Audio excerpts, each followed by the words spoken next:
Manifestation करताना सर्वात मोठी चूक कोणती?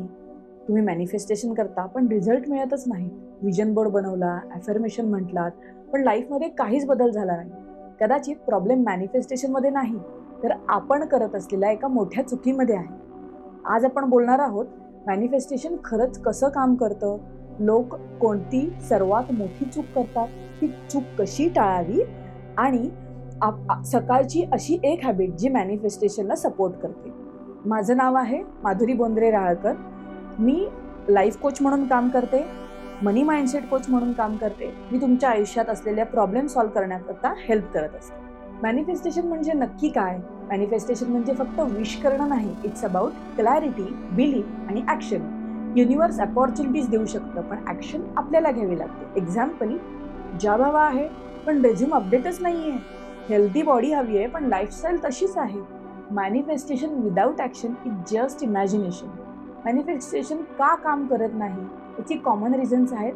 फक्त ॲफर्मेशन म्हणणं, रोज डाऊट्स घेणं, रिझल्टवर ओव्हर अटॅचमेंट असणं, स्वतःशी नकारात्मक बोलणं, इनकन्सिस्टंट एफर्ट्स, इन्स्टंट रिझल्टची अपेक्षा असणं. आता एक्झाम्पल द्यायचं झालं तर आज ॲफर्मेशन म्हणाले, उद्या रिझल्ट नाही आला, मग म्हणते हे कामच नाही करत. रियालिटी ही आहे, मॅनिफेस्टेशन ही एक प्रोसेस आहे, मॅजिक नाही.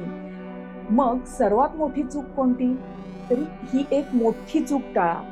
रिझल्टची अपेक्षा करत बसणे आणि not becoming that person who deserves that result. म्हणजे कर्म करण्याचं आपल्या हातात आहे, रिझल्ट आपल्या हातात नाही. हे लक्षात ठेवणं इथे गरजेचं आहे. आपण हे सगळं पाहिजे, पण आपण काय करतो? पब्लिक स्पीकिंग टाळतो, नवीन अपॉर्च्युनिटीज येणाऱ्या टाळतो, स्वतःवर कामच करत नाही. आता मला फायनान्शियल अबंडन्स हवा आहे, पण माझ्याकडे मनी मॅनेजमेंटचे टूलच नाही. म्हणजे मी पैसे मॅनेजच करत नाहीये, स्किल इम्प्रूव्ह करत नाहीये.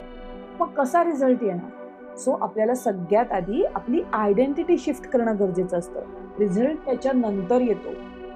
सो तुम्ही काही सकाळच्या सवयी इम्प्लिमेंट करू शकता. म्हणजे तुमची सकाळची सवय हा तुमचा दिवस ठरवतो. हेल्दी मॉर्निंग रुटीन काय असू शकतं? सकाळी उठल्या उठल्या फोन चेक नाही करायचा. दुसरं, 5 मिनिट्स ग्रॅटिट्यूड फॉलो करायचं. तिसरं, व्हिज्युअलाइज करायचा तुमच्या गोलला. चौथं आहे ॲफर्मेशन, भावनांबरोबर बोलायचं.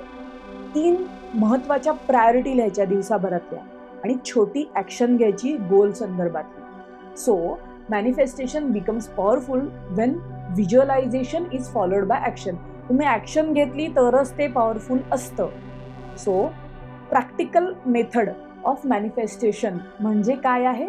तर क्लॅरिटी, तुमच्या विषयाची क्लॅरिटी, तुमचा विश्वास, ते करण्यामागचा विश्वास, तुम्ही घेणारी ॲक्शन, कन्सिस्टन्सी म्हणजे ते रोज करणं आणि त्याच्यानंतर तुम्हाला रिझल्ट येणं. सो युनिवर्स आपल्याला काय करतो? डिरेक्शन दाखवू शकतो, पण चालायचं आपल्याच हातात असतं. कन्क्ल्युजन काय आहे? मॅनिफेस्टेशन म्हणजे फक्त पॉझिटिव्ह थिंकिंग नाही, ते क्लिअर इंटेन्शन असणं, पॉझिटिव्ह माइंडसेट असणं, रोज ॲक्शन घेणं, रोज कन्सिस्टंटली घेणं, परत सातत्य असायला हवं आणि पेशन्सही असायला हवा. सो जर तुम्ही ही एक मोठी चूक टाळली आणि रोज छोट्या छोट्या स्टेप्स घेत राहिला, तर मॅनिफेस्टेशन ही फक्त कल्पना न राहता वास्तव बनू शकते. हे मी तुम्हाला प्रॅक्टिकल स्टेप्स सांगितले आहेत, हे नक्की इम्प्लिमेंट करून बघा. तुम्हाला हे व्हिडिओ आवडतायत का हे चेक करा आणि तुमच्या फ्रेंड्स आणि फॅमिलीला फॉरवर्ड करा. माझं नाव आहे माधुरी बोंद्रे. तुम्ही लाईक, शेअर आणि सबस्क्राईब करू शकता. थँक्यू.